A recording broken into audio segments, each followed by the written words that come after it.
different day, and then I just saw the tweet, so I was like, oh, okay, I guess she's going live. In the future, I would try to have it more spaced apart, or at least know, because then I could have had someone ready. But everybody, because Canadian Thanksgiving wasn't here, so. Oh yeah. Oh, my dogs keep barking in the room, but hopefully it won't be too bad. They'll stop. My wife's in there. I don't hear him. And that's a good thing with Zoom. The second I'm talking is it takes over audio. It doesn't, you can't hear the background of stuff. So that's kind of the good thing. So same thing with you. So if there's any if I'm not talking, unless it's like someone's right up to if your dog runs right up to the mic and starts barking in it, then we're going to have problems. But you ready to go, sir? Yeah, I'm ready to go. Hello, ladies and gentlemen, and welcome back to the third Batman You Complete Me. I am... Oh, I have a couple nicknames, but I'll just go with the Clown Prince Podcast Trust now. And I'm joined by my cohort, the Bat Daddy. Greg, how you doing today? I'm doing fantastic, man. Always a great time to be able to talk in the AM about something, because it usually sits in my mind for the rest of the day, and about how good of the argument I made or not. And that's going to be like that today, because we got a good one to talk about. And I have a feeling that by the time the conversation is over, everybody's going to feel kind of the same way I do. Do you know why? Oh, yeah. Oh, why? Why is that? That's why. Did you hear that? No, I didn't. No? Okay, well, never mind. It's because I'm Batman. Sorry. Because I'm Batman. That's why. Trying to get sound effects work, but it didn't work. But because I'm Batman. That's why. I'm like, good argument. That's, you know why? And then just fill in the blank. No. Yeah, this is one that's been brewing for a while. So you can go back. We're a month late, but later on, we're both busy guys. I'm getting the stream ready. I'm running a podcast network. I may or may not have an announcement with Geekverse that we're doing something kind of fun that's going to take a lot of our time. Greg is hosting 42 podcasts a week. So that's why this is monthly, but that's what we're going to do. We're going to do this, make up for September, and then some point in October, we'll probably do another one. I'm not sure what we're going to do next, because we may start doing the profiles on the Batmans, but what did you were thinking? Can I make a suggestion? Why don't we do something now we have time. Different? Yeah, we're not on the schedule. Like a long Halloween review for October. At the end of October, do a long Halloween review. You know what? That's perfect, because I had this nice laid out plan of, because this podcast started a year out from when Batman was originally supposed to be. And then it got pushed to October. So I was like, okay, we have a few more months, but we can fill content. And then it got pushed to March 2022. Right. My whole plan was like, we're going to start a year out from the Batman, and it's the journey to the Batman. So, but the good thing is me and Greg both love Batman. We have tons of stuff. So you know what? I would be down. Long Halloween is my all-time favorite one. But yeah, we're going to do that in the future. Talk some comic books, talk that. But yeah, we'll probably do Long Halloween. That's a good idea. And then we'll start profiling these Batmen. So yeah, just go to Geekverse or Geek Alliance and find a bunch of stuff that we're working on. The only thing I'll plug today for myself is just we have a charity stream coming up November 7th where Greg is leading the Super Civil Servants to a loss. It's gonna so to be honest. Too. We'll do that together. We'll do that too. So. I think me and Taylor have been talking about this, and I think it's going to be very evenly matched. Because you can attest on SCS, when I did Marvel trivia, I wiped the floor with everybody. You said you stopped counting points because I was just boom, boom, boom, boom.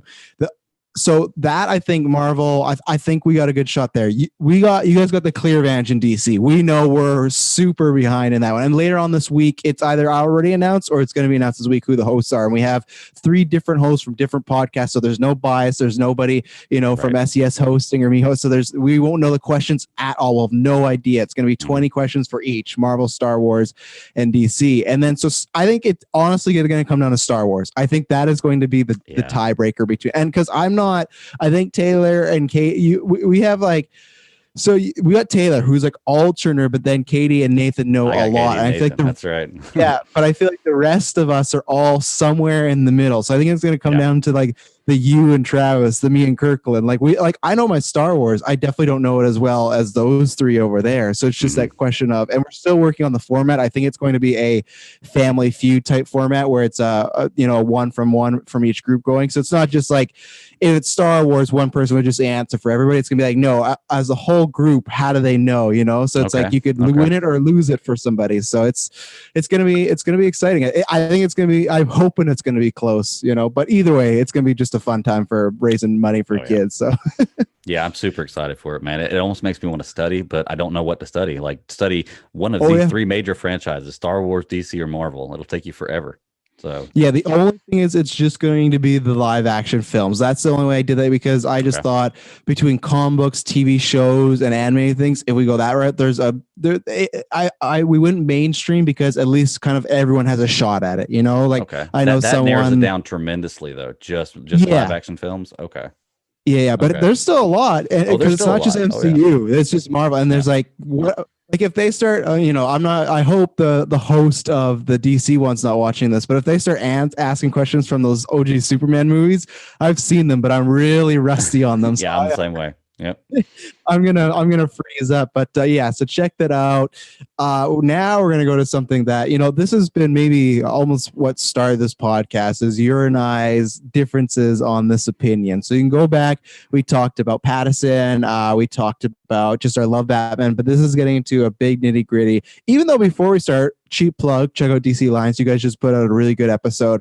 I was raring to get in there because I had to say, I don't know who, I think it was maybe you, maybe it was more Katie, but when you guys said that you definitely don't think there's going to be a Joker or Matt Reeves trilogy, and I was like, there's no way there's no way he's not doing Joker, even if I don't think he needs to. Like, I think it's just, you got to do it. He's going to do it. Batman trilogy without a Joker? I mean, seriously, like, I don't think so. And I always say that case, like, I feel like every director that does Batman eventually wants to get to that if they do trilogy. But that would be shocking. Imagine if we did get a trilogy and there'd be no Joker whatsoever. It would be a little refreshing, but then at the same point, you'd always feel like you're missing something. I secretly hope that, I know they say trilogy, I'm not trying to be greedy, but I secretly hope that it's more than that. Like, I hope Matt Reeves is being like, yeah, we're doing a trilogy start, and then it's like, here's Batman. I hope they become I hope he's the Russo brothers of the Batman movies, where, like, even when you guys talking about Robin and the Nightwing and everything like that, that's the shirt I'm wearing. Like, I would want more than just a trilogy. Obviously, hopefully we like these movies and go from there. But yeah. Well, think about it like this. I was talking about, if they introduced a Robin, which is what I would love, I just don't see happening. If they did, you could by the end of the trilogy have, depending on the timeline for the movies, I don't know if it's going to be a 15-year span, a 3-year span, what it's going to be.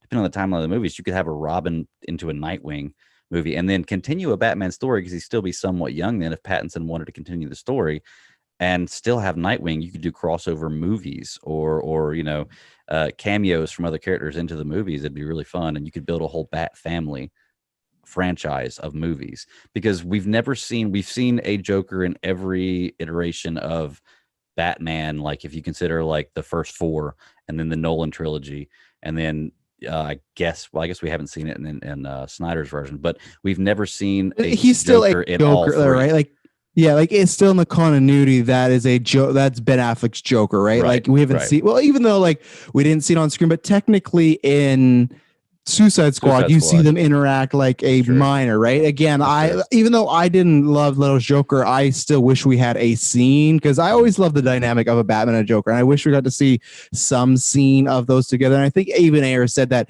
there's maybe more of that scene, but there's not like a full-on scene of Leto and Affleck like acting together. And I think like I said, I don't love Leto, but I think that's kind of disappointing for the people that like both those characters, because you have this Batman and Joker who have never interacted, which would, especially with that Joker, that's always the thing that I hope would sell me one day, is because I've always wanted to know, like, how would this Joker take on the Batman? I feel like, people talk about Joaquin Phoenix Joker being pretty weak. Like Jared Leto's Joker, I didn't see too much to see. Like, Ben Affleck's Batman is so brutal and he's so tough. Like obviously he knocked out Joker's teeth, but like, how does this Joker phase against him? But listen to us, we're already going off on a different path. But that does bring us to our conversation, but talking about Batman and Joker and that Joker and breaking his teeth, because BVS, he does a lot of things, but his teeth are gone, but not his life. And that's what we're going to talk about today. Is we're going to talk about just pretty much the more on film version, but we're going to use comics and other shows as example, because I haven't listened to it yet, but you just watched Under the Red Hood, which is a good touch point too, because that's a big theme of like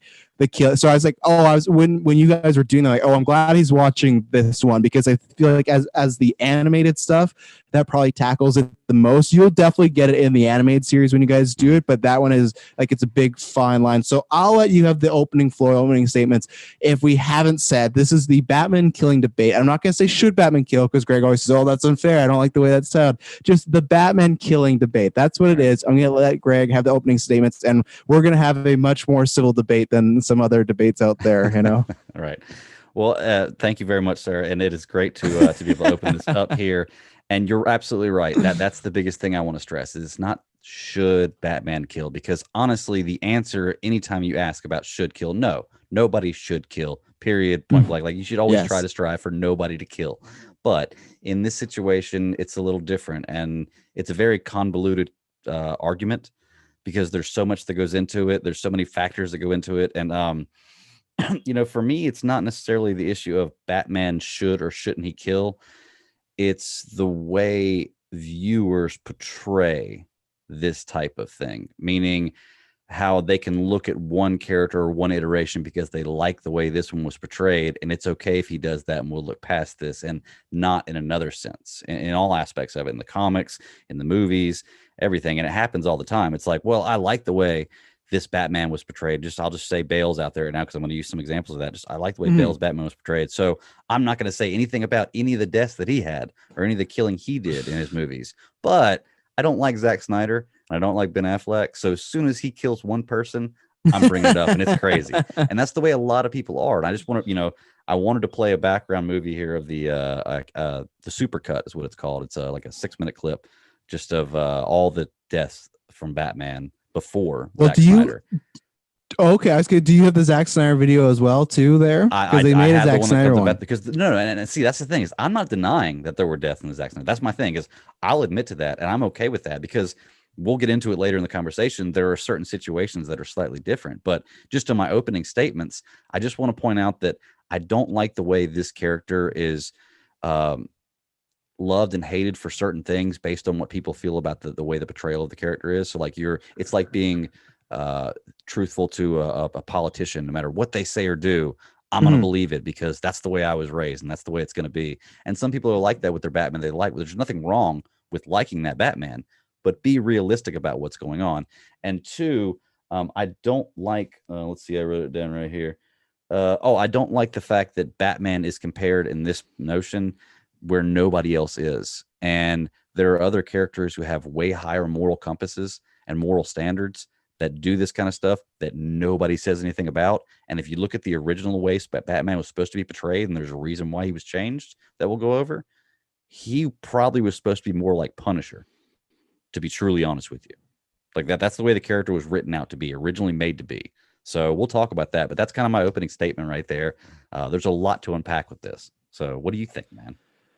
So yeah, you said a lot there. So to start off, so where I'll go just from where I stand as anyone's listening that hasn't known my feelings of Batman, I don't want Batman to kill for a multitude of reasons. And I think the biggest one is you brought up the Punisher reason. And that's the thing where, okay, so and this is where I think I definitely learned with BVS as far as what with likes and takes and things like that, because it's tough because everybody with every single of these characters that they love, they have something in mind. Also, I'll shout out Travis Hines. He said Dark Knight Returns would be a good counterpoint to Under the Red Hood. That's true. It is another one that tackles killing. Even though in that one, he says, no guns. He uses a gun. It's, it's very muddy, murky water. But, but even in that point, it's kind of like he uses a gun because he has to. And that's the only time I'm fine with Batman killing, because if there is a situation where it's literally, if you don't kill this person, millions of people die, then I go, okay, fine. You have to do this. You got to pull that trigger, so that I understand. I think that's where with BVS came up, as I had to learn more of everyone has their different takes of the version. And that's even when you look back, we were talking about Punisher, Batman. Yes, he ran around with a gun when he first started, right? But that's where it's tough. Like, what do you do? Do you take the version that was very first created by Bob Kane and Bill Finger, and it's like this look and the gun and everything like that? Oh, he already has that video out. Wait, let me finish my opening statement, and then you can play in the background. I'm sorry, I didn't know you couldn't. But no, because I want to talk about each one of these because it's pretty funny. But okay, so I think that it's tough because you all comes down to is what do you prefer as the character? Because we've seen a take of almost every single of these characters. We've seen him kill. We've seen him not kill. We've seen him, be on Titan and Venom. We've seen him do all these things. So it's like you got to go with what you like and what you prefer. And I do agree with you that sometimes you get held to a different standard. I think that what happened with the BVS versus Trust Science says, yeah, Greg is channeling his inner Skip Bayless by not letting you finish. Oh yeah, I mean, like, I didn't realize it was going to cut you off. No, because I do want to talk about some of those, because it's true. Because with even Dark Knight, I had to look at myself, because I go, Batman doesn't kill, and I think why the Dark Knight version, for me, the best version of Batman is still the animated series, and I'm excited for you to watch it. Like in a other than a media form, it's not comic books, is Batman the animated series, because that's another Batman that doesn't kill, and I think you'd have to look very hard to find something where he is actively killing someone. And for me, that's why I just don't like Batman killing from a story standpoint. One time, I feel like it makes him a little boring. And, some people might be mad, but I feel like that was some of my problems with BVS, where any problem can kind of be solved with him just being very angry or very brutal. And I like Batman trying to think of a way out of it, Mm-hmm. So I like that. And the reason with the live action why I went to the Dark Knight was it's the closest we've gotten to that, because he does. And there's times where there's very murky water as far as like, what the fuck does that mean on the train? I'm not going to kill you, but I don't have to save you. It's like, and it didn't set in until later when you look back and you go like, yeah, that's really shady. I have a headcanon for it to go, well, Roz put himself on that train. So it's kind of like a suicide. And two, if he were to go save Roz, is Roz gonna try to kill Batman in that moment? Yes. So it's like Batman would just almost kill himself. So he breaks the window. Villain, right? What? To a point, not the villain in BVS where there's a guy just sitting in their chair in a car, just sitting there waiting, and then Batman Affleck destroys him. We'll get in that because Bale also runs over some cops as well. But I always say, like, for me, for Batman to kill, there has to be something in action. There has to be someone against him. It's like, and that's where we'll get into the warehouse stuff, because everyone loves the warehouse stuff. But there's times where I just feel like even after he's turned, he still like in a moment where I would rather he incapacitate someone, he kills them. That moment where he walks up and just stabs the guy with the knife, I would prefer. That guy's okay. Zack Snyder said it. Oh yeah, I'm sure he's okay. That guy's fine. Yeah. But like, I'd rather him just elbow him and knock him out. That's fine. Of course, Batman's gonna unintentionally hospitalize some people. The bills are astronomical, but I right. think that for my version, he needs to kill only if necessary. The most prime example or two that I use as far as live action in Dark Knight is with Two-Face. When he's about to kill Gordon's kid, I go, that's fine, because I'm not dent over this kid, and he doesn't. And this is my thing, it's semantics, but he didn't mean to kill him. You and I talk about this all the time, but there's a difference between manslaughter and murder, where I feel, and Nathan hates it all the time when I say this, I feel that Ben Affleck's Batman is a murderer. Now, before you go, because this is my last point, one thing I've never understood with Ben, I know it was his shoulder, Travis. I know, but it's just like, even in those things, like the grenade lands and he kicks the grenade back at the guy. My Batman would take that grenade, throw it out the window, and then knock that guy out. That's the way I am, especially in the warehouse scene when he's supposed to have his like come to Jesus moment. Now he's still like murking guys left, right, and center. But my thing is that with BVS, I've never understood your point. I think is valid. Of some people hold Bale's standard a lot higher, or Ben Affleck's standard a lot higher, and they just ignore stuff with Christian Bale, right? I look at you say, yeah, Christian Bale's Batman's not perfect. For the most part, I feel they try to stay on the line of, hey, he's not going to kill. He's trying his best. But you know what? There's some wasteland on the side, right. And yeah, we did our best. Where Ben Affleck's Batman is held that standard where, okay, he's killing, blah, blah, and we just ignore Christian Bale's. My thing with Ben Affleck, I've never understood with people's, is either they're fine with him killing, but then they go, well, look at all these other versions of it. Or they go, oh, well, that's the story we're supposed to be telling, is Ben Affleck is a, kind of murdering Batman. But I feel like there's a few people that are only in the middle that kind of accept both. Like, people get mad about not comparing to other versions, but then they also say, well, this Batman's a darker Batman.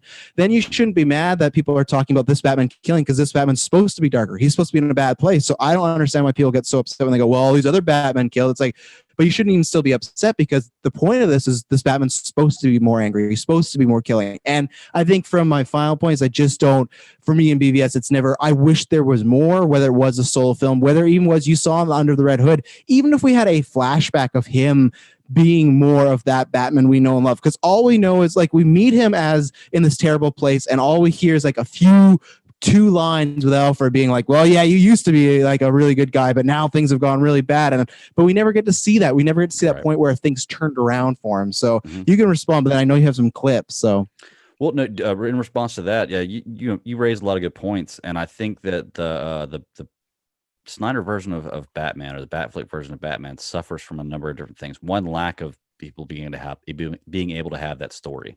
It's a lot to take in to have this Batman who's a different Batman than what you're used to seeing without understanding why he got there. Two, I think that Batman versus Superman, I think that the nightmare scene. I think the nightmare scene where he starts out with the gun and he starts shooting the parademons with the guns, that's what turns people off right there. I think if you don't have that gun in that scene, people's view of Batman and Batflick is totally different. But I think some people saw that scene and said, okay, I can't take this. Because I'm not going to lie. The first time I saw it, I was like, whoa, what's going on here?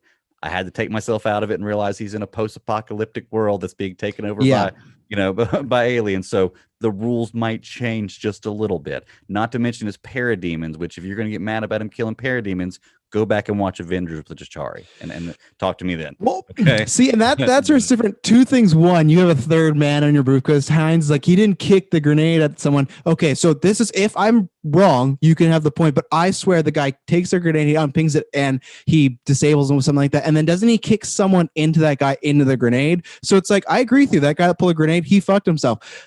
Got little Jimmy to the right over here who didn't pull the grenade and he gets thrown on the grenade. If I'm remembering that right, he does not deserve to die. And yeah, I agree with Travis too. Is like something like that's where like him taking that major box and just whipping it at that guy's head. And like that's instant death. But that's where I agree with you. When I saw that scene, I still have problems watching that a post-apocalyptic scene because it is like in my head canon, you're completely right. It is the worst possible effort, right? It is just the worst of the worst, and he needs to use the gun to get out of this. It's just I've never liked when I see him with the machine gun and he's mowing down people. You brought up in your opening statements about like superheroes and like being held to other standards.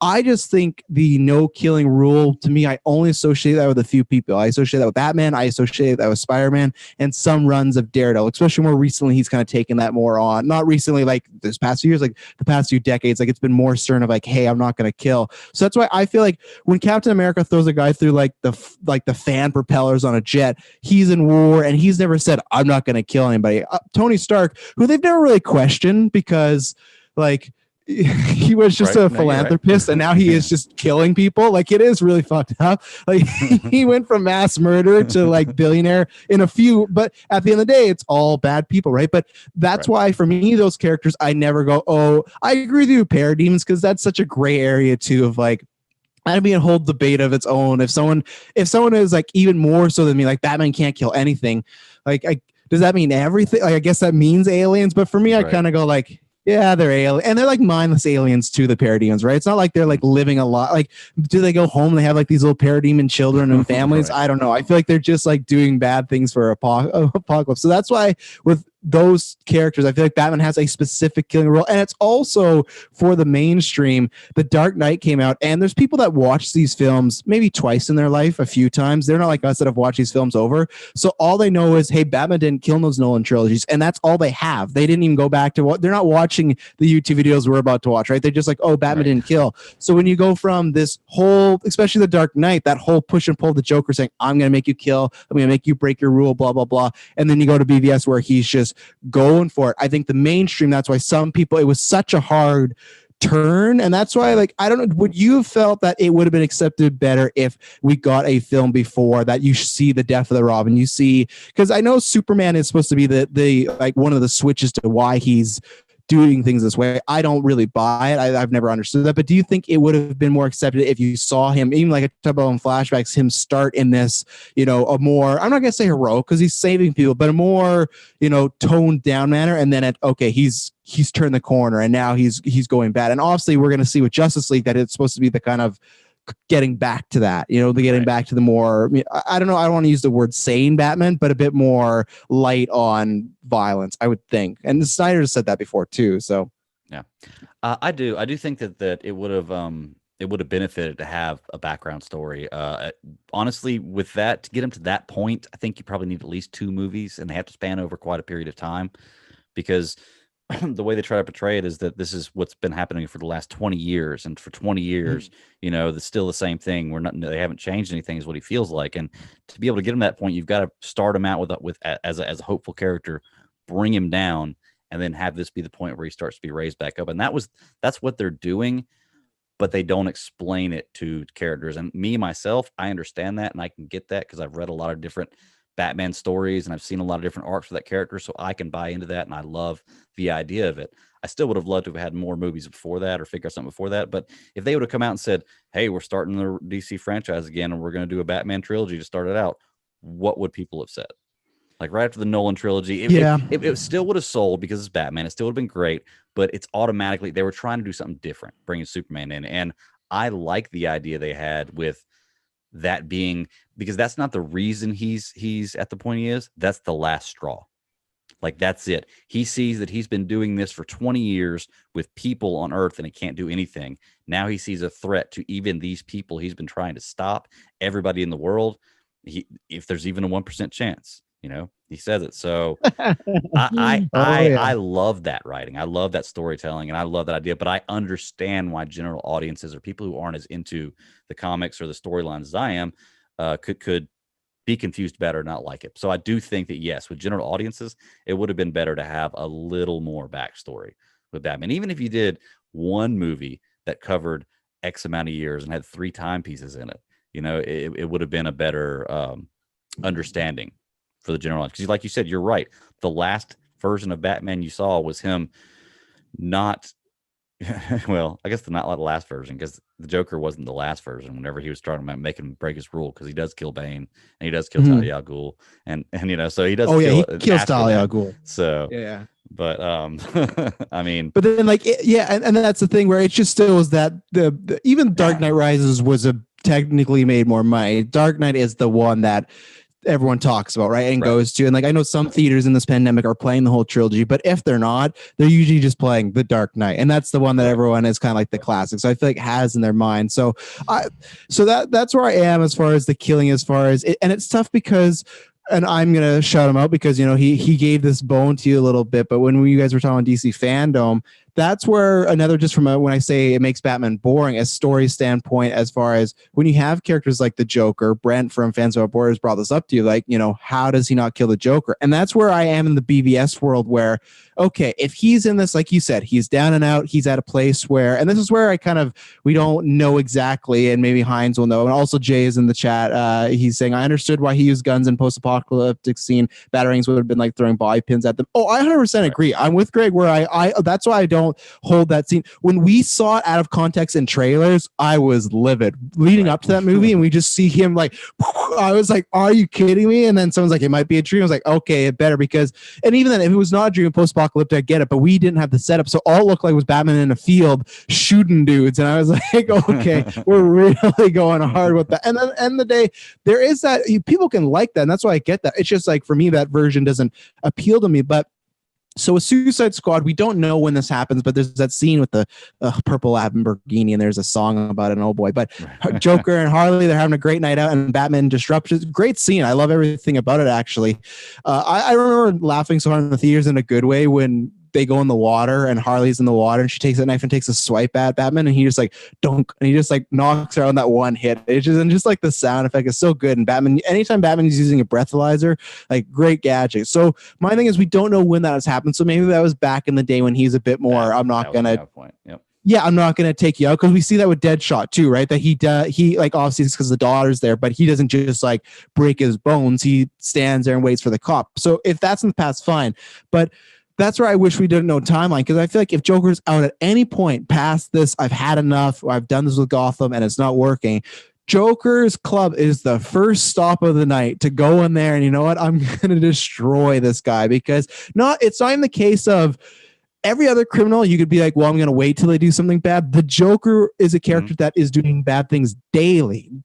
So you just know he's going to do bad things. And he already has killed a Robin, which was Dick Grayson, which I'm not a fan of, but he killed Dick Grayson. He's going to do terrible things. Why is he not stopping at not in the Zack Snyderverse? Remember, it's Dick Grayson. Snyderverse, that's right. Yeah, I was talking about this one. So why? Because obviously with Dark Knight, his rules, I'm not going to kill you. In Batman 89, which you're going to show a clip, he just fucking kills the Joker. He decides, you know what, I'm going to attach a gargoyle to his leg and let him fall. Even though I feel like, again, there's ways, and we'll get to 89 why I can watch those and feel safe, and people can call me hypocritical. Well, that's fine. But why does he not kill Leto's Joker? Obviously, we don't know. Leto's Joker could still be in prison, but even then, like, when does the Suicide Squad movie, and maybe someone will say this, when does it take place in the continuity? Because at the end of that movie, he breaks Harley Quinn out of jail, and I'm assuming that's after, like, in that time. So it seems like Joker is out in the public still. He's not in jail, right, during Suicide Squad. So I understand your point with that, and I actually agree with it about why he, Joker should be a person that if the Batman was to kill him, I could understand his reasoning for that, and we'll get into that when I want to bring up some about the Under the Red Hood that kind of ties into that.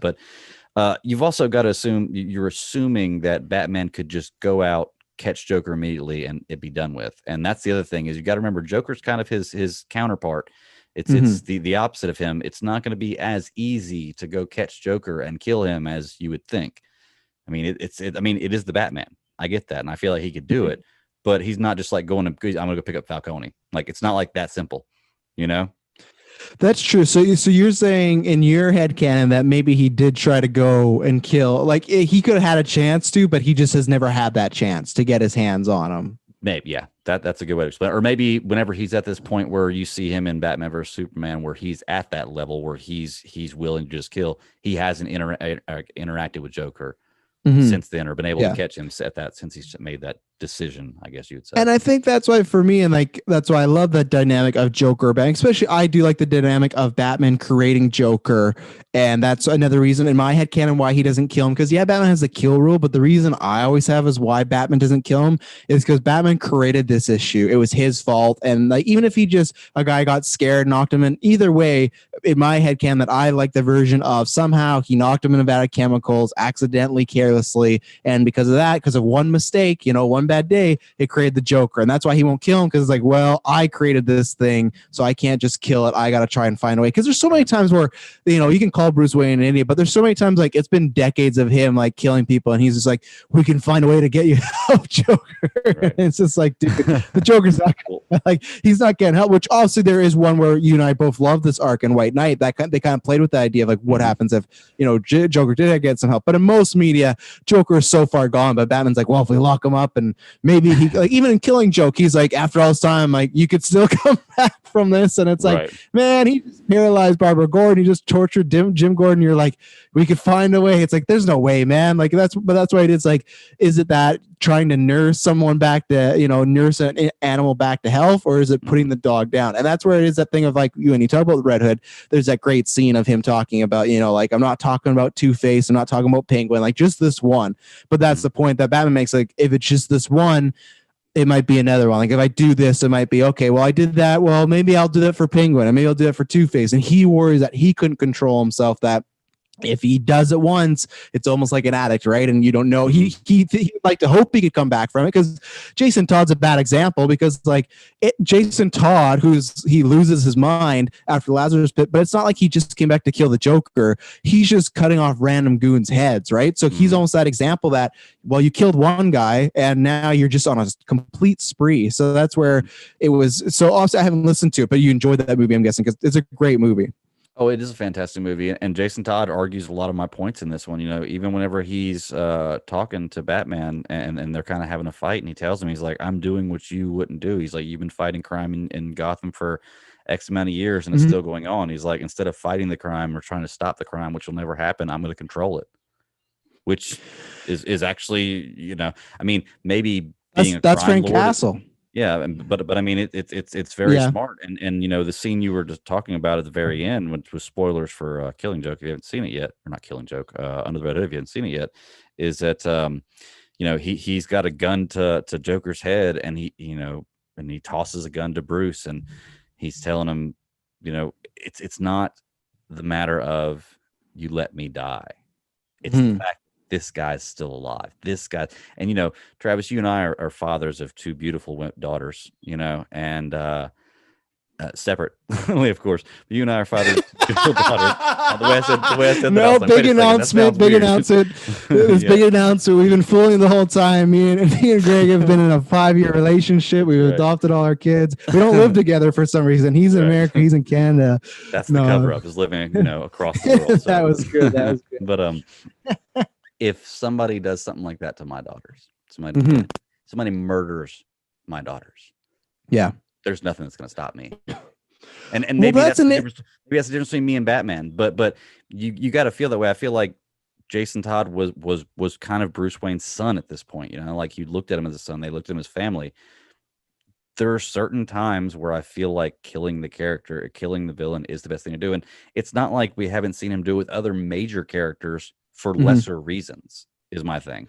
You know, so I feel like the Joker, because he's so sacred and because it's always the Batman and Joker. Like even, you know, there's even Christmas carols about Batman and Joker, which talks about Batman and Joker stuff. Yeah. You know, so I mean, maybe that's why they don't ever let Batman kill the Joker, but I feel like there are times, and this justifies times, where it's okay to kill.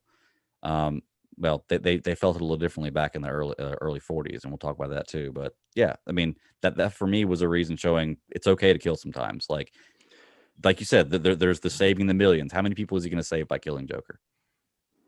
You know?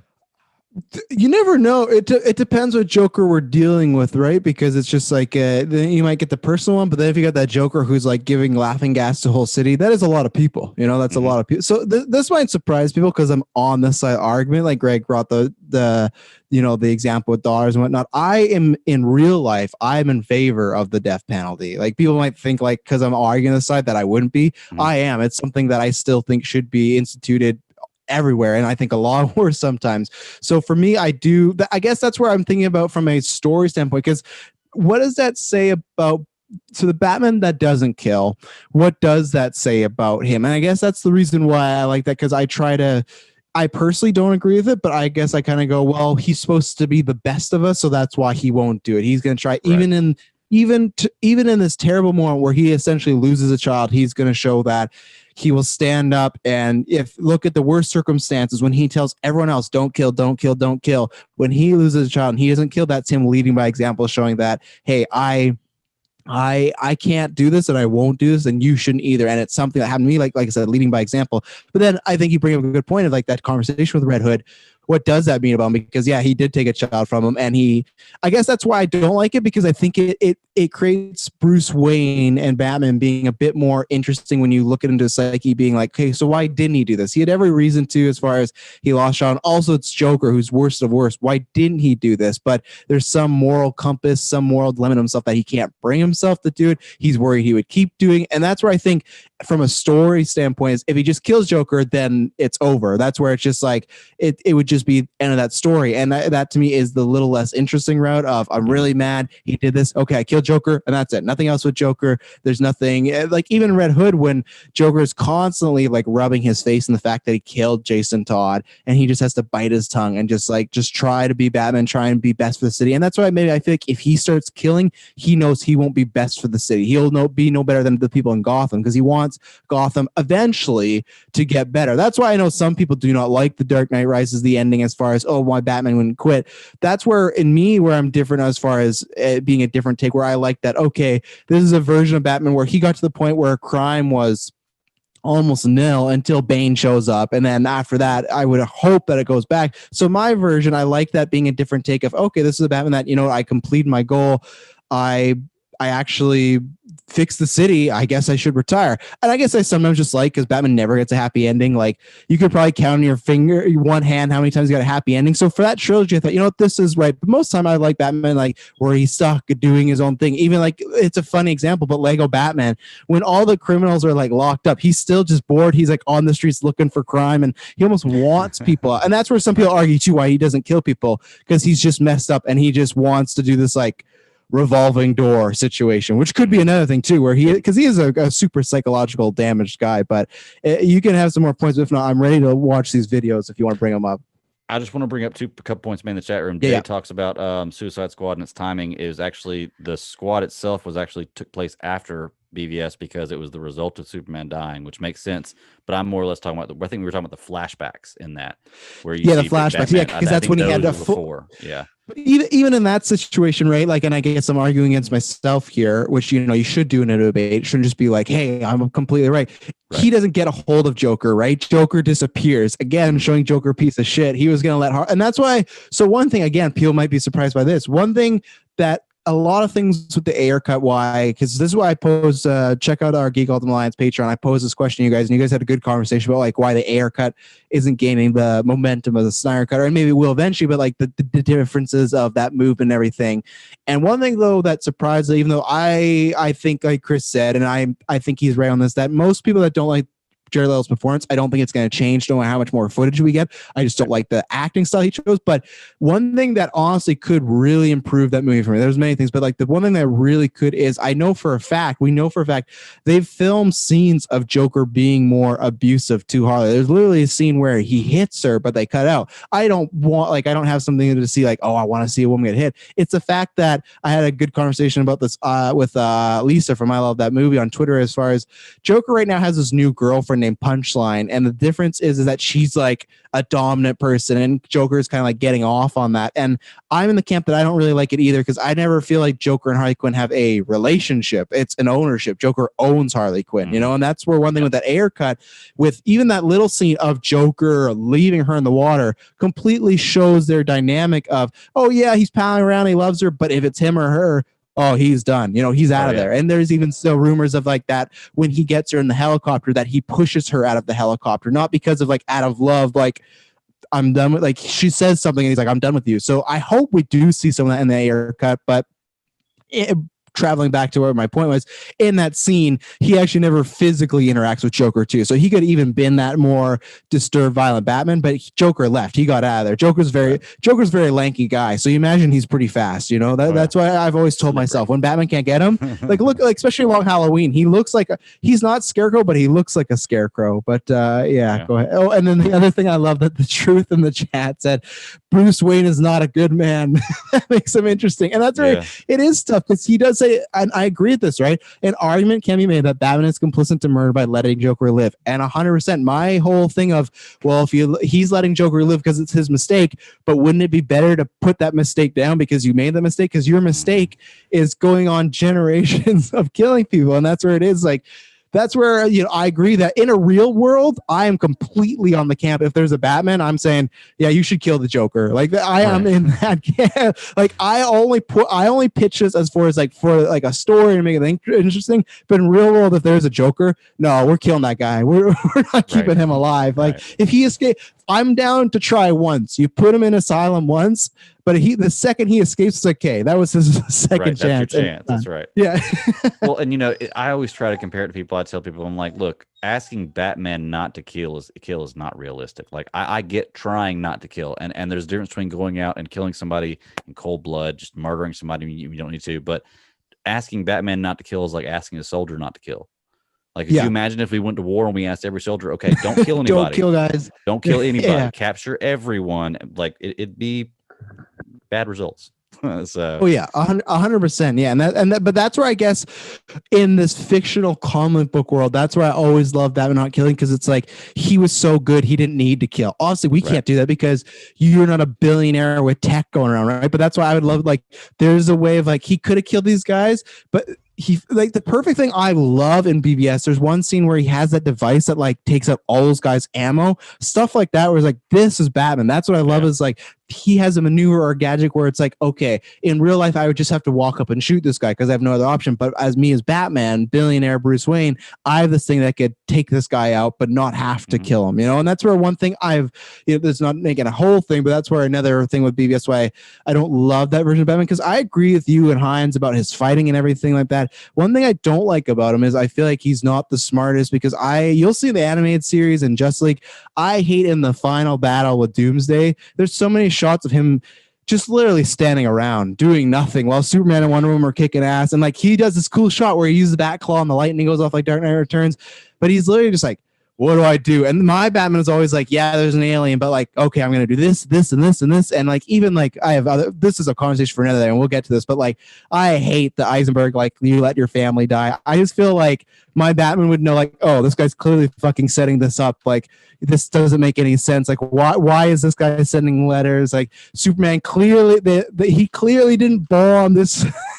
Courtroom. Why is Superman bombing things? So that's a conversation for another day when we get to Ben Affleck's Batman. But Yeah, I agree with you that in real life, 100%. Like, I do, and that's why I do see your point of view of casualties are going to happen. You don't want it to, but at the end of the day, if you have to, but unfortunately, Batman World, it's never the main bad guys. It's just the goons. Right, it's the goons, the fodder.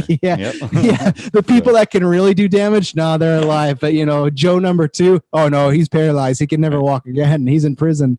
Right. If your character in the credits is represented by so and so number whatever, then you're probably not going to make it. You're bat number 2.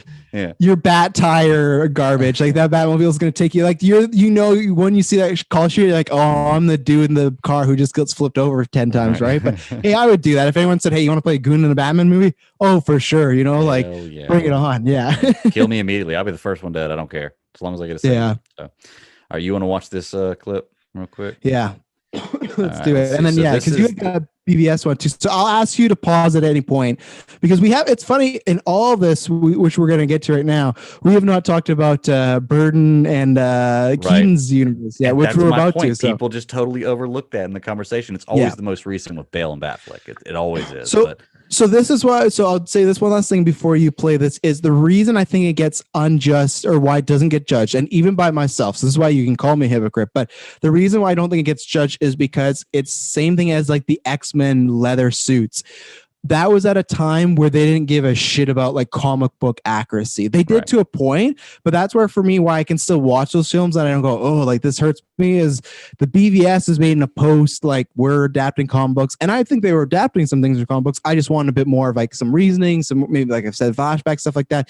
But in this universe, in this time was just we were just happy to get anything. So it's the same way the X-Men look like shit because people are like, well, costumes are scary, so we can't have them dressed in blue and yellow. So put them in these suits that look exactly like the Matrix, and it's like, okay, sure, let's do it. So that's why I agree with you.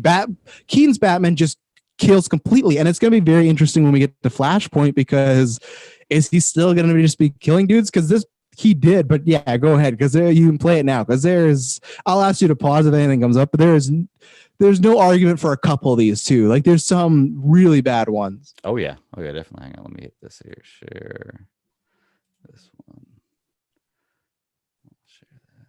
All right, you see it? Yeah. Here we go. No, I'm glad. Oh no, I was just gonna say I'm glad you brought this up because these were the 2 clips I had ready too. So okay, yeah, and I've got this one and the BVS one because this is the one not made with the BVS one. The BVS one, I guess this was made beforehand. Yeah, this was before. Yeah, it was beforehand. Yeah, the Batman kill count super. Yeah. The supercut, yeah, and the next one's made by the same people, and like I said, I don't deny the deaths in BVS, so that's why it makes it so much easier for me to argue this point. But I do love. And that's why I'll say like some of the so here we go. So we got some guys. They're shooting, and then he just he literally blows up, and this is where I am in any media. Whenever I see Batman not kill, I don't like it. Like that right there, he destroyed completely Ace Chemicals. This one, yeah. So here's a guy. So pause right here. This guy is, so we're at Burton 89 Batman. It's the towers when he's fighting a bunch of dudes and he gets thrown down. And it looks like, oh, is Batman dead? And the guy looks, and what he does is he scissors the guy. And in a good move, he takes the scissors and he hits his head up against the ring bell. So you go, okay, he's taking him out. But no, then he adds insult to death. And just by talking. Yeah, and he didn't need to do this. He could have just keep hitting his head against the bell and major concussion, stuff like that. But no, he just tosses him to his death. And same thing with Joker right here. This bugged me more as a kid just because I was like, oh, that meant Jack Nicholson's Joker was never coming back. But he could have found a way to tie up Jack Nicholson's Joker to just like be stuck to the building. He didn't have to attach that gargoyle to. And that's where I will say 100% if anybody doesn't bring up like Keaton, especially with Bale and Affleck. I think Bale, there's definitely some arguments to say, hey, he took some lives, he made some mistakes. I know Travis always brings up Ra's al Ghul's lair. I don't, because he's trying to escape. He throws this fire out of the way and it creates an explosion. He didn't go there and be like, you know what? Like he did as a distraction, and then those ninjas chose to stay there and start fighting Batman. If there's a building on fire and you choose to stay, that's you. You're choosing to die. That's your fault. Like Batman did his distraction, leave, and then like Ra's al Ghul, like he gets killed by debris. Batman he rolls out of the way, but he doesn't like knock him out and hold him by the debris. But okay, there's arguments for it. But anyone trying to argue like Keaton's Batman versus Affleck's Batman, Keaton's Batman is like, he's a murderer too. He's a full, and he's worse than Affleck's Batman because Affleck's Batman is yeah, Affleck's Batman is in a moral dilemma of, I'm doing this. I don't know how Alfred feels about how I feel about it, but it has to be done and I'm over it. There's none of that in this Batman, which we'll talk about when we do like a profile on him. But like he is just full on cold cocking, dude. So now we're on to Batman Returns now. Real quick, I want to ask a question. You just defended the Ra's al Ghul temple scene that he killed people because you said that he was fighting and these people chose not to leave and fought him. So they're kind of, isn't that the same thing with anybody in the Batman warehouse scene, including the guy who got killed with the grenade? He didn't choose to leave. So technically, it's the same thing as anything, but this is the difference where, this where again you hate it because it's semantics. I don't think Bale deliberately killed anybody in that scene, where I think Affleck deliberately kills that guy with the box, and that's my thing of like, of course they're both in that situation, but again, that's why like the truth said, love this conversation. It's something that we could have for decades because there's so many loopholes. So now we're on to Returns where he's just about to burn a guy, and he does. He didn't need to do that. Drives away. Yeah, this right here too. This is the biggest, most egregious one. Sticking the dynamite to the clown guy and then throwing him down a well. And then, but the thing is, he dies off screen. So like Zack Snyder, he's fine. Exactly. He's asleep. Penguin. That was more Penguin, because if Penguin just wasn't scared of bats, he could have just stood there, right? He didn't have to walk backwards. That's all in Penguin. No, I'm joking. Sent the bats though. Yeah, without the bats. he definitely did. And now we're in the Schumacher era right here, by the way. Oh yeah, and then. So, okay, pause right there. So now we're in the forever territory. Two-Face took an RPG, he shot it, and the Batmobile slightly moved out of the way. Do you think that does not belong in this kill count? I don't think that belongs in the kill count either. That is, like you said, that's part of being in the war. You get caught in the crossfire. Batman didn't do anything there but save himself. He didn't even move he didn't even let's say if it shot the Batmobile and he deflected at the guys, he literally just moved out of the way. So that should, even though I'm not going to try and defend, watch Schumacher's Batman be the least killing of them all, but because there's an egregious kill coming up here at Two-Face, which there's no excuse for. And that's the funny thing, because in this movie, in the Burton ones, they didn't talk about killing at all. It was just, you're going to kill this guy and whatever.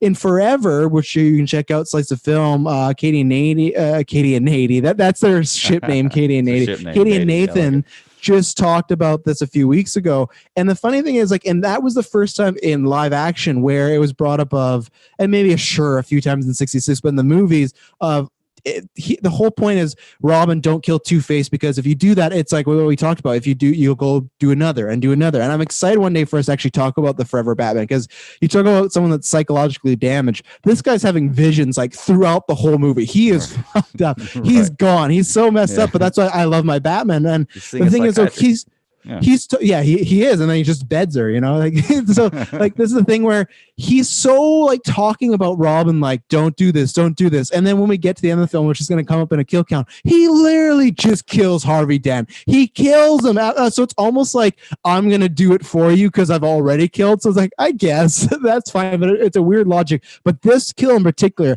simply just moving out of the way, that does not count as killing somebody. Yeah, we'll watch it again here real quick. Yeah, watch it again, and we'll continue on. I know they Katie and Nathan hate this Batmobile. I don't love it in a serious sense, but in a kid toy action way, I love it. I love the lights, everything like that. Here's him driving up a building. And I guess those okay, so this is the Harvey Dent you're talking about right here. No, go back again too. I am talking about this one, but then, so does this to me is like the Ra's al Ghul one, because look, he drives to the building, those cars drive into a wall, they explode. Again, they were following him. He didn't, again, it's like he didn't throw down a bomb and then they blew up. He drove, they hit a building, they blew up. That's not on Batman. These 8 kills do not count. Who is this? And they are good YouTubers that made this because they make great content, but these are 8 kills that do not count. But here we go. Yeah. So Harvey Dent flips the coin, he goes to catch it, and Batman like a complete pause it, because we'll get this. Batman like a complete asshole throws 50 coins to this man who's psychologically damaged and needs a coin. He knows he's gonna fall for the coin, well, and then time, though, he falls in this vat. in the same argument of the bats, if he wasn't scared of bats, he didn't have. Well, if he didn't want obsessed with coins, he wouldn't have jumped off the edge. That's how messed up. That's how messed up Batman is. He uses their weakness against them. Penguin in that moment, he easily could have bataranged him, ran over, gave a spinning kick, but no, he used bats to make him fall. Same thing with this. Like he could have, I guess. I don't know. If you have time to throw coins, he would have had time to back grapple him. He didn't need. And why does like. So, and here's the other thing. Did he always intend on killing Two-Face? Because who just carries around, who else carries 40 coins around with them? Right. Like, why did he, it's like in Batman and Robin, why do you have these ice skates? It's just like, why do you have these coins? But so here's what I was talking about with Ra's al Ghul. And that's what I'll throw to you because they're showing this Batman Begins. This is when he's going to do the flip, but he doesn't do it, I think, to kill anybody. I think he just does it as a distraction to get out of there. And did he even know it was there? Flipping a flaming stick into a pile of gunpowder to you is not going to damage or hurt anybody. I mean, we got to think we're talking about Batman thinking tactically. Like you're in a wooden building. But it wasn't meant that. It wasn't meant to. So here's a situation. Here's the situation. As the body comes. Come on. I'd have to watch this full scene again because I'm wondering how it's edited. This one does not count. This Ra's one, that was Ra's. He was there. Oh, and here comes the real Ra's. But like, so I would have to see in that scene when he flips it in the actual movie, is that guy blowing up right away, or is that just? I don't think it is. I think they splice that with another scene of them running. I get that, but at the same point, it's your argument of, and this is for you. It's either he's gonna be killed or he has to do this, and this is where I think that he didn't go and slice Roz's neck. He did something as a distraction. Now, did that distraction kill people?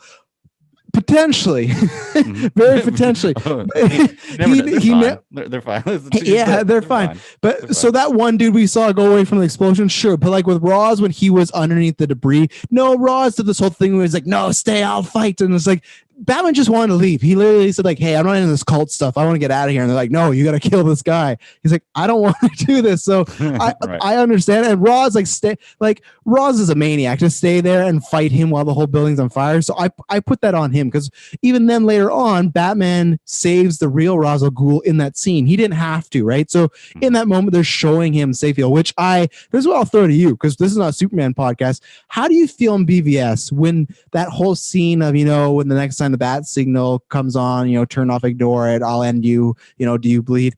How do you feel in that moment when Batman is tracking down these criminals? He's chasing them, Batmobile chase, everything. Superman is just fucking standing there, letting this all go on. He takes out the Batmobile, letting these criminals essentially get away.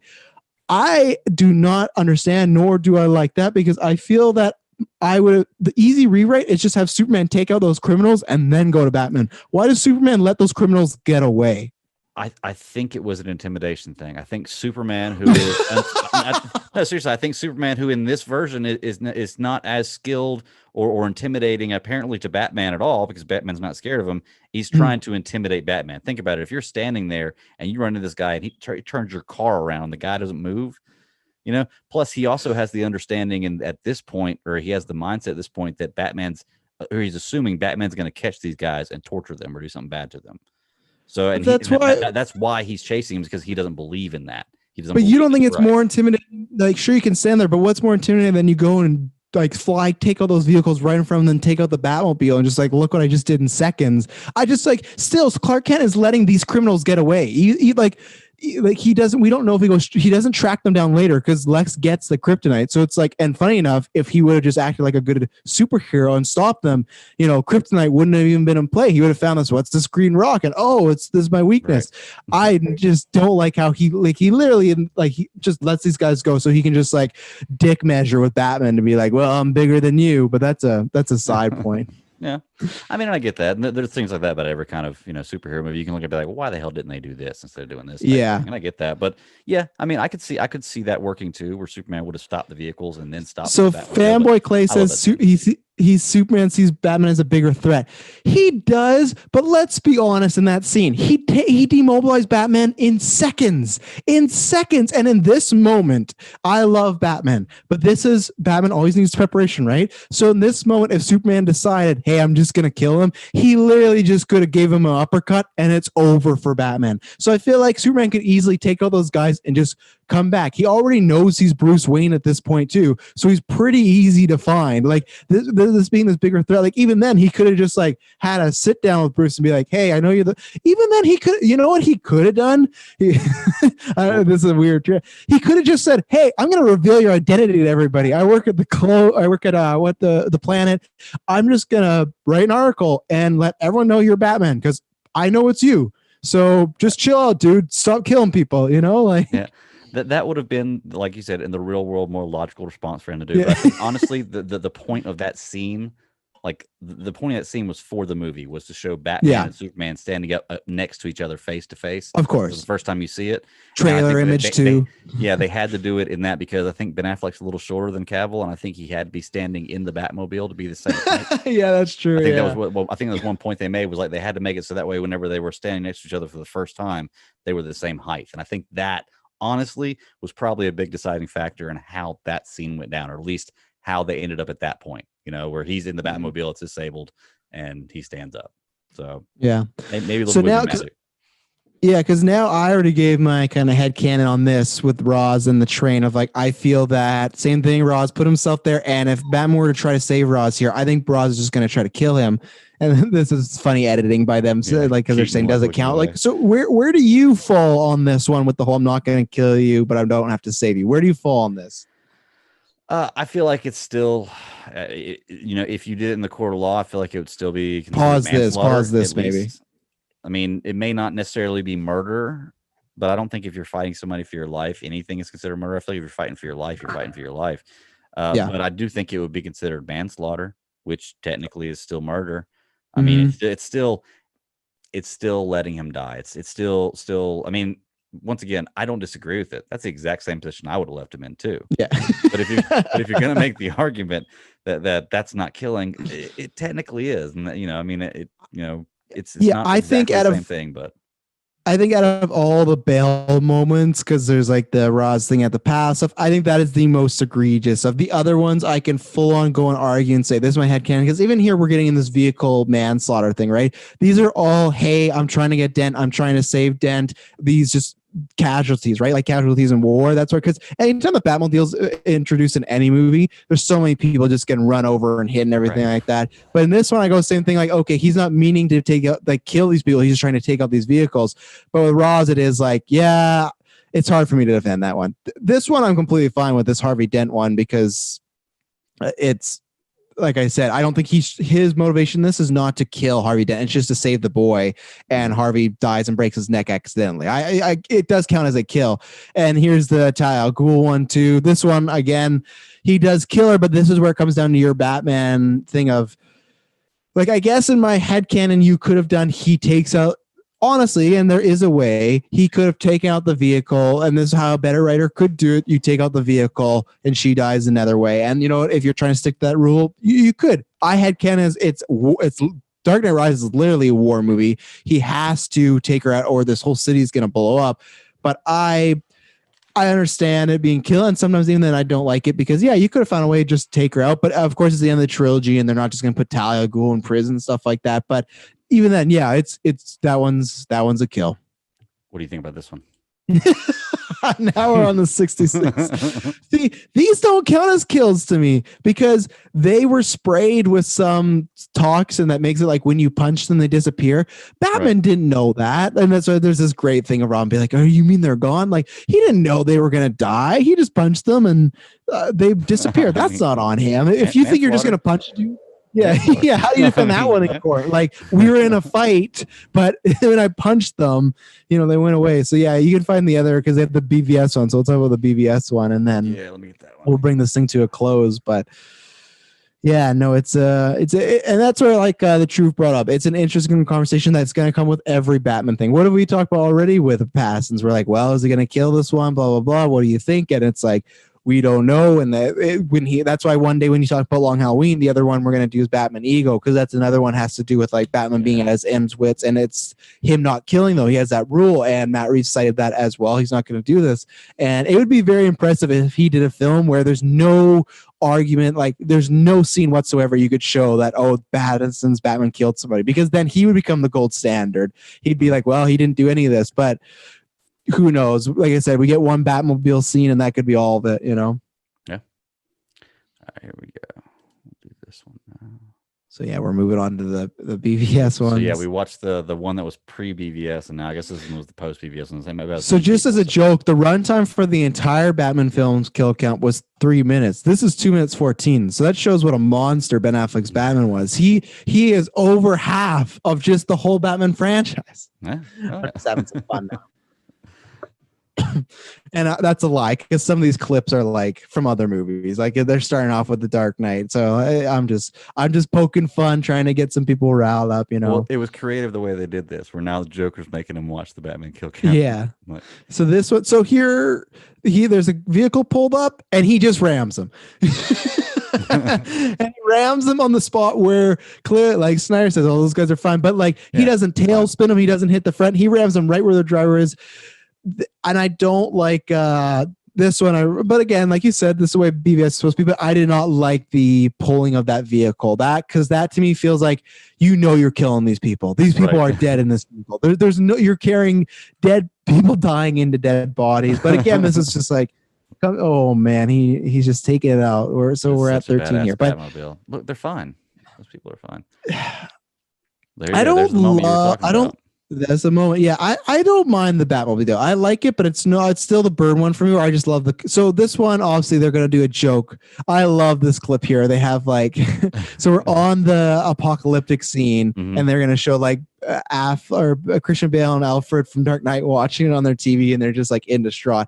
Obviously in the clip they play it back, but yeah, it was, and obviously in the movie we knew it was a dream. But seeing this in trailers, especially because in one of the teaser trailers, one of the first ones, and that's where I was starting to get salty, Travis, is they showed him break a dude's neck, and I was like, are you kidding me? Are you because like that to me is like, in real world that's super egregious. That is just like, there's no argument there. That's full on murder. Now he is like in a war zone again, so that's where I go, okay, post-apocalyptic, fine, but still, just when you didn't have the context and you just saw him breaking a guy's neck, I did, and that's where I think BVS has been at least a bit better for me on this subject overall. When I watch it later on, the first viewing I was going in with a lot of piss and vinegar as far as seeing a lot of clips of him just out of context killing people, and then the movie, when you see it, it's like, I don't know, you know, this is tough. But well, can I ask you?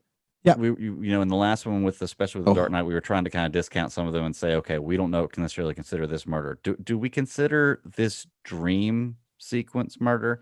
Like, no, not at all. Like these counts don't. These ones right here don't count then, right? I mean, no, they go back to. I think in the video they use it as a joke, but then he wakes up and they take away the kills. Oh, okay. So yeah, it's just like for a joke. But yeah, I wouldn't, even in the real world, like I would be fine with him killing people. I don't like him gun toting. That's not my thing with Batman. And Travis Science also brought up in the chat that those paradigms are just brought up, just like they're just made for apocalypse and stuff. So yeah, I'm fine with them killing because they're just lifelike.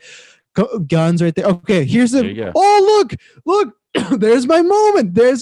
So you pause it here. I had a feeling. I've not seen BVS as much as you guys. So that guy that pulls the grenade, 100%. You throw a batarang, that grenade, because Travis Hines was being cheeky in the chat. He was like, oh, was he supposed to save the grenade guy? No, he's not supposed to save the grenade guy, but is he supposed to throw the other guy into with the grenade? You can agree with me that, Greg, this scene easily could have been fixed just like the burn one with a batarang to that guy. He didn't need to kick another guy into him. Oh, no, here comes the box. Oh, I mean, okay. In my defense, I disagree. I think that the kicking the guy into him was a good idea. Just personally, like I said, these guys are all fighting you. This is in the battle. Like you said, they could leave. They didn't want to die. No. Put these deaths on him. What? But the box thing, how do you know that box is not going to break against the wall? That box should have broken. Okay. How is he supposed to know it wasn't steel? No way. Not to mention, you can't reach a 500-pound box over your shoulder like that. That's the most. I love that scene, but that is the most unrealistic part of the movie for me. There's no way. There's no way from 25 yards away you sling a box over your shoulder that probably weighs 500 pounds. It's not happening. So here's my point about the grenade guy again. So you're saying he's doing it to take out other guys.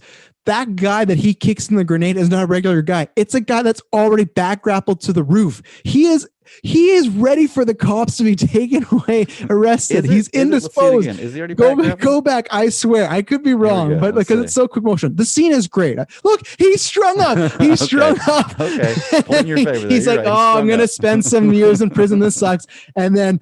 Boom. But then it gives us this great shot. I always love that shot of the grenade exploding in the back and him doing like how fast he moves is so good. Let's see. The truth says Ben Affleck Batman. Comics. This is pulled directly frame for frame from the comics. And this is KGB where, right and there. people can probably already understand me on this point with Frank Miller. That's very similar because he does talk about not using guns, but then he uses them. It's this whole like he kind of has to. I'm not like I love Frank Miller's work. That's not my iteration of Batman because there's just some stuff he's done with Batman where I go, okay, this is a bit more too brutal. But the truth says Ben Affleck's Batman is the only incarnation that actually scares me. He is very scary. The only 2 points I bring up for me is we talked about this, I think, in our very first episode. When Batman Begins, that moment when he has the drug dealer upside down and he's asking where the drugs go. To me, that is a scary Batman moment. And even the moment at the pier when you can't see him, I think that is. And obviously, we haven't seen the film.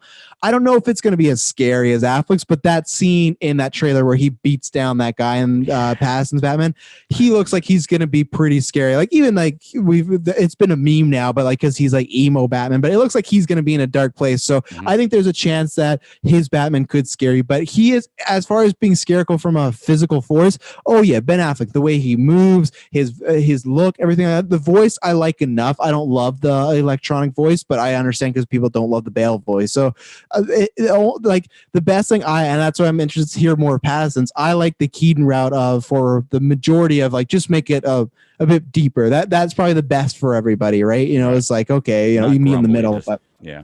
You know, I was talking last night about the Pattinson Batman, and you know, obviously Ben Affleck's my favorite Batman, or Batfleck's my favorite Batman. Not saying that I don't like Nolan or Christian Bale's Batman, because I do love that one. Up until Ben Affleck's Batman came out, that was my favorite one. I picked on Pattinson Batman a lot with the look before. I wasn't scared of how the story was going to be or how it was going to be written because Matt Reeves is a great director. I was worried about the look. Now I've seen the look, I've changed my mind. There's a very good chance Pattinson's Batman could be my new favorite Batman once I see this movie, because it looks awesome. It's that intimidating Batman that I like to see, and that's what I love about Ben Affleck's Batman so much. Is there's the one picture of him, and it's at the end of BVS whenever he's walking up behind the flames, and it shows him, and it is the most intimidating, best looking live action clip of Batman I've ever seen. Like, you look at that guy, you see that guy coming in the street, you are fucking running. Like, there is no way you're trying to stand up against that guy, and that's what I loved about it so much. You know. You and I have always showed that's my favorite shot of Ben Affleck's Batman, because it's just like, one, he's scary, but then also it's just like he's just like looking like classic, like brooding, and he's just like it's just a fantastic shot. And I've always said this, where I feel that I like different suits, but I do like. It's tough for me because people ask me like my favorite Ben Affleck or favorite Batmobile and Batsuit. It's like I never actually have like a clear favorite because I just kind of like all these versions. But if I had to pick one, it is kind of the Affleck one. There's a jokes. I would like slim it down a bit, just a little bit in the gut, just to like, because he is sometimes just so wide. But just the look of it, the cowl, everything, it looks great. And I like the new suit coming up because I like the armored plate. But that's the same thing. It's just kind of like, I don't like one type of pizza. I like tons of pizza. I just like pizza. It's like Batman. I like Batman in general. So bat suits, I can tell you the suits I don't like bat nipples and stuff like that. And I can tell you Batmobiles I don't like, but like they're all like varying degrees of like they work for their versions. And the same thing of, I don't know, it's the same thing. If you put Pattinson's suit in this Snyderverse, it probably wouldn't work the same way that I think that Affleck's suit in this new verse of the Pattinson verse might not work, because it looks very high tech and very out there, where it goes like, well, the rest of this world looks really realistic and gritty and like really stitched together, but here's this guy with this like comic book looking suit. Like, I don't know. So it does look great though. It looks specifically BVS, because Justice League, I don't like some of the colors they do too, and I don't like the tech suit or whatever. Yeah, I don't. No, I don't at all. It just reminds me of Batman and Robin, the way he has those silver plates. And like people have made the jokes too. Like, it looks like Night Owl. I agree. I don't like that. So the BVS one is great, and I understand, because even then too, like the reason I think I put the BVS one over the next one for me would be the Dark Knight one, because I love the Dark Knight, how sleek it is. I like the armor plates. The only thing is it is just all black, and I like that you still have a logo. Like, you have a seeable logo in the Ben Affleck one. Like, there's certain things, the gauntlets are really defined. So if I had like gun to my head, it'd be that. And same thing with Batmobile, we talked about that. But it's go back to our first episode. We did a bunch of rundowns of our favorite suits and mobiles and whatnot. But anything left on this killing debate? We covered a lot of ground. I'm sure we'll talk about it for ages. We're going to talk about it again. We're going to have to do a part 2 when Pattinson's Batman comes out, because if there's any certain scene where it looks like he may have killed somebody, we're going to have to open the floodgates again. So I'm pretty sure he already killed somebody in that preview. No, like, big concussions, broken face. We'll see. Yeah. But yeah, I think that, this is a great conversation. You and I have had it all the time. back and forth a long time. And I think that when I say back and forth, it's a little different because we do have different points of views, different certain things. But I think when it all comes down to it, we conclude the same thing, that no, we don't like seeing Batman kill, but there are situations where it's maybe justified or necessary. And I think that's kind of the same point both of us are at with this. And it's nice to be able to talk to somebody about it civilly as well, because there are some people who are so upset about this on the internet. It's like, look, there's so many different points of views, and realistically, nobody is wrong. I mean, the only reason Batman didn't become a Punisher was because in like 1939 or 1940 and 41, DC rebranded all their comics and they didn't want anybody to kill. But the original Batman, for the first 2 years he was in there, was a killer, was a murderer. I mean, he's branded as a vigilante that served his own brand of justice. And I feel like if that rule hadn't come in the early 40s, that maybe we would have had Batman more of like a Punisher type deal. And I'm glad we didn't, because like I said, I don't want him to just be killing all the time, but I also don't mind a character like Punisher. I enjoy the Punisher. Like, he's a good character. I just don't know if you would get the same kind of Batman is like the guy, like Spider-Man, like everybody wants type deal, you know? Oh yeah, I still like. Obviously, we're biased. We're hosting a Batman show, and it always goes in waves. But I still think when it's all said and done, it's never gonna be said and done, because even you and I are 80, about to die. They're gonna be like, "Oh, we're making another Batman movie." Like, I think Batman is still the biggest hero, and they've all had their lumps. Like, after Batman and Robin, Batman took a seat for a while. He was not the guy, you know. And like, same thing with Spider-Man, though. For a while, he wasn't the guy. You know, it took the MCU to kind of get him back up. Like, remember when he was coming to Civil War? I remember so many people being like, "I don't need another Spider-Man. I'm kind of over Spider-Man." And then it happened. People love Tom Holland.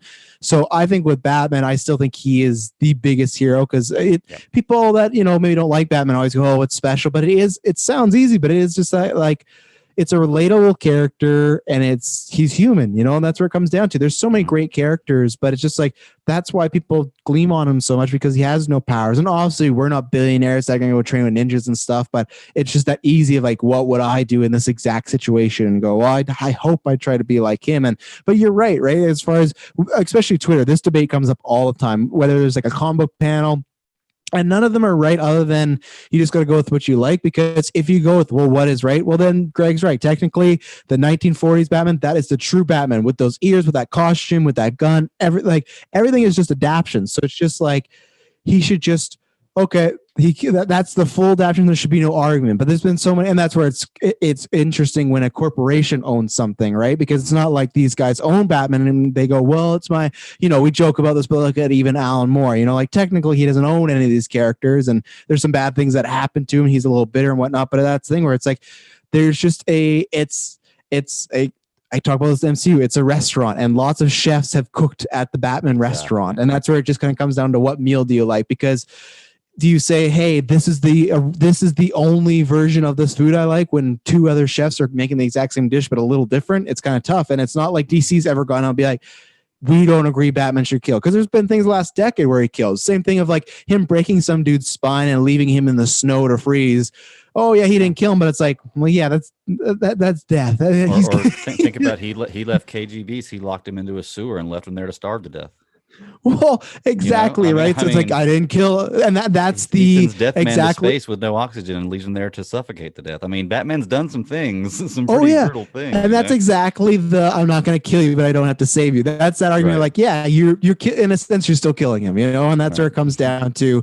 It just, that's where I learned, because I think when BBS came up, I was never like cursing anybody, but you get so worked up, you're like, well, no, like it has to be like this, but then when you look at it and you think of the legacy, and you just go, you know, no, people like what they like, and you just gotta like what you like, and obviously have debates about, but keep them friendly like this. If you ever get to a point where people are, you know, cursing or say like just like mad about, then it's like, well, it's not even worth it, because there's points that you've made me change on, there's points I've made you change on, and we meet somewhere in the middle. You know, it's like we're not having some moderator that needs to mute us or anything like that. It was pretty silly. And like I said, we're gonna have this for the end of time. You and me always joke about the semantics of manslaughter and murder, and you know, when Pazin comes out, we'll have to see how much manslaughter and murder he does. And I hope not. I would love it if there'd not be a single scene, but we've already seen in the trailer that he has a Batmobile and he's running into cars. Now, what happens to those cars? We don't know, but they could easily be flipping 10 times in the air.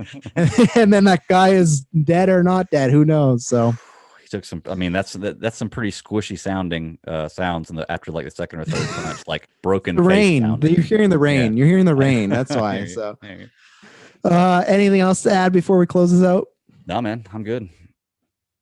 Well, there you go. So if anyone wants to read along your homework, I'm sure if you're listening to this podcast, I would say it's 99% of you have read Batman: The Long Halloween. But if you haven't, then read that and get ready, because next time you hear from us, we'll do like a full on spoilers conversation about it. And it's great and plus it's good to talk about, because some set photos recently you guys talked about this on DCA has some Long Halloween vibes, and obviously it's one of those like Nolan took from it. So Long Halloween, Dark Knight Returns, those are comic books that Batman creators and directors are constantly taking from, because those are like these touchstones of some of the greatest stories. So that's a good thing. It's not only relevant because it's October, there's some things going on that might be relevant to the story. So that's when you hear from us next. Greg, where can they find you?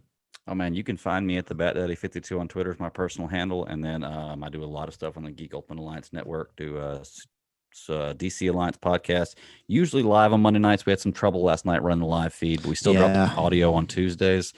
Superhero discussions on Fridays, where we just finished up Superman the animated series. We're starting on Spider-Man the animated series. I think season 2 goes up next week, but we're going to have a break and we're going to do our Under the Red Hood review this Friday. So then we'll continue with Spider-Man the animated series. Friday nights, check me out live on Super Civil Servants podcast. Travis, you've been on there before. Most of the people, in fact, all the people that are on the Geek Ultimate Alliance network are all hosts of that show. They're in and out with us. We usually have at least 3 or 4, sometimes up to 8 people on that show, getting a lot of different thoughts on a lot of different things. And the audio for that drops Saturdays. So, and then you can check me out on YouTube as well on the C3 Panthers podcast for a post-game show for after every game. Yeah, getting yelled at because nobody likes my opinions, which is fine. I'm stirring the pot. You got to have a heel in every show. So I'll be that heel. 100%. That's how I feel on the Ultimate Alliance Network, because I'm officially like, Geek for Zol, part of it, they've guested on it, but like I host a show on there, and I always like everybody other than Katie, but everybody on that network, loves the DCU from start to finish. And every time in the chat, when I have to bring up something that it's like, I feel like there's pitchfulks coming, that Simpsons gif, and I go, you get immediate responses. Bam, bam, bam, bam, bam, bam, bam. Yeah. Oh yeah. Plus, I feel you definitely had some people in the chat, and this is something we'll talk about another time. The Truth says that was awesome. Well, thank you very much. Thank you everybody that watched live, and you can check out the audio, obviously. And like Greg was talking about with the Patreon as well in the future for Ultimate Alliance and stuff like that, you can get Under the Red Hood right now. You can get all those seasons of Spider-Man now, so you can go there for ad-free and exclusive content, early content. But he says, will you guys do a video on who's more iconic, Batman or Superman? Ooh. You know what? We may, Truth, that might not be a bad idea, because like we talked about, I had a whole plan. Literally, I had a plan of this is what we're going to do for the next 12 months, because it was going to be a year from when we started podcast to the Batman. And then after that, if you guys like the show, we'd continue. I think we'll probably still continue it because people seem to like it. Even Chris was like, when you guys talking about this next? People like, I think because we have a good yin and yang, dynamic. So we have months to fill now because it's not coming 2020. So I think maybe we can do that conversation maybe around when the Snyder Cut comes out, because that's the next time we'll see Batman and Superman together on screen. So maybe we should save that, because it's a good conversation, because definitely in points of time it's gone back and forth, but where it is today, it's kind of interesting, because Batman has a movie coming out, but then Superman has like 80 TV shows. So yeah, maybe we'll save that for some topic in the future. I like the idea. It's good. I can always talk about it. I'm trying to do the outro, but I got a throw in my throat. I'm back. There you go. Yeah. So, ladies and gentlemen, thank you as always for tuning in. We'll be back with the Long Halloween and sometime in the next month. But thank you very much for tuning in, and we promise to hear from us next. It'll not be boring. Hey, and y'all enjoy those gold locks, because very soon they're going to be shaved off. We're going to make sure of it. Oh no! Very soon.